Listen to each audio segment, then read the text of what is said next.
As Meve neared Langbridge, she ordered her bugler to announce her arrival, then retired to her tent to freshen up. Gascon was already inside, awaiting her. I do not seem to recall summoning you. In that case, I must tell you to fret not. Nothing wrong with your memory. I've come with no agenda. Spontaneously, call it, to chat. Then I propose you leave. Just as spontaneously, call it. I must don fresh clothes. I'm to see the Elder soon, and I'd prefer to not smell of horse sweat. Doubt it'd make much difference to him. And be assured, I know what I speak of. When last we met, I found myself standing downwind of him. A pungent experience. Well, you were saved the experience of his breath. So pungent I thought I might faint. Well, to revive you, pinch you awake, I'm sure would be quite a pleasure. Gascon, I beg your pardon. Ugh, I shall have nightmares now. Not tonight. For I fear you might not sleep at all. You see, there's something you ought to know. And decidedly before you meet with Brouver. The sites we cleared of beasts, I ferreted a bit. Noted something peculiar. Any notion what it was? None. The monumental dwarven architecture, perhaps?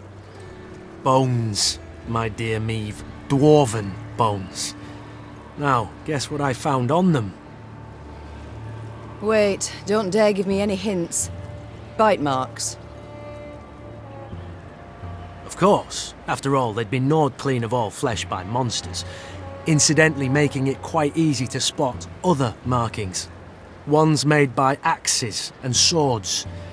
To be certain, I showed the bones to our medics, and they confirmed my conclusion. Meaning what? That the entire clan, the Fuchses, did not perish due to an invasion of beasts from the depths. The monsters merely ate the bodies and occupied empty homes. Now, I shared my discovery with Gabor, and guess what he did? He panicked. He started to squirm, babble nonsense. I wager my right arm, he's hiding something. Blast. Overly eager to aid us from the start he was. I might have sent something. I shall have him summoned at once. And I thank you, Gascon. I won't forget this. Minutes later, Gabor stood before the Queen. At first, he tried to mislead her with evasive answers, but as her pointed questions demolished one clumsy excuse after another, he had to give in. Oi. As King Desmond said after a hefty squirt in his hose, we can't sweep this under the rug. If you think I welcome jests in this moment, you err. My fingers itch to summon the hangman. Right. So. 'Tis true. I misled you. On our clan elder's orders. Supposed to make sure you destroyed Burr's Rump and Davor's Abyss thoroughly enough to leave nae a trace. What? Why? What did they wish to hide? They was home to the Fuchses, our mortal enemies. They'd been a-boiling our heinies for ages, thumbing their noses, taking what they want when they want, and the Elder-in-Chief didn't gie a ploughing whit.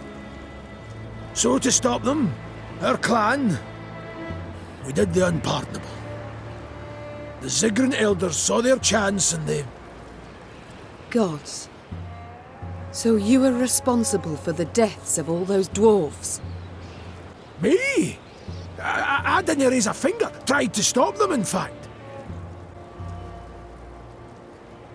No witnesses survived, meaning you must have murdered the entire clan. How? Queen, you sure you... I am. And you should be sure to answer in full, omitting no detail. A few years back, we got pummeled by a horrendous winter. Stone-breaking frosts, whiteout storms, avalanches. Made travelling a painful form of suicide. Hunger drove beasts out of their dens. Pass was covered in the filth. Got to where they paced right outside the walls. Fuchses fought a hard, bloody fight to keep the critters out of Davor's Abyss. lost near every axe-wielding dwarf they had. Only survivors had to winter at Burr's Rump. Our elders felt such an opportunity wouldn't knock again. After killing the town's meagre guard, they set fire to it and barricaded the gates. They didn't stand a chance. Bastards. How in the world did the truth go undiscovered? Once it were over, our dwarves opened the gates. Before they'd lit their pipes, starving beasts came crawling out of the pass. The stank of dead flesh were strong. Zigrins who came back from that never were the same. If you'd only gandered their gaze when they had us all take a vow of silence. And then... You invented that blarney about primeval monstrosities the Fuchses had awoken by mining too deep. A riveting tale, and one with a moral to boot. Aye. But the elders worried Brouver would suspect something all the same. That's why they wanted you to destroy all the evidence. Repugnant. You claim not to have taken part, but neither did you do anything to stop the massacre. What was I to do exactly? The elders had decided. Nae a dwarf would listen to me. You might have informed the Elder-in-Chief. The guilty would have been punished. The guilty? You didn't ken Brouver. He'd punish the whole clan. Women, children, nae exceptions. Meve, Queen, I'm begging you. He canna ever learn of this. Aye, I want a hack flame too when I think what the Elder's done. But t'other way it'd bring but more pain and death.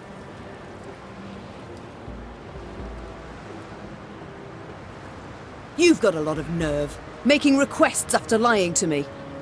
Trying to ensure you ken the stakes. But you'll do as you see fit. Like always. I need to consider what's right. Meanwhile, Gascon, make sure Gabor remains our guest. Of course. I'll let you know if he so much as rolls his eyes towards an escape route. Brouver stood by the bridge like a statue, arms crossed, eyes squinting. Meve sighed inside. She stood little chance of having a pleasant chat. Elder-in-Chief, sir.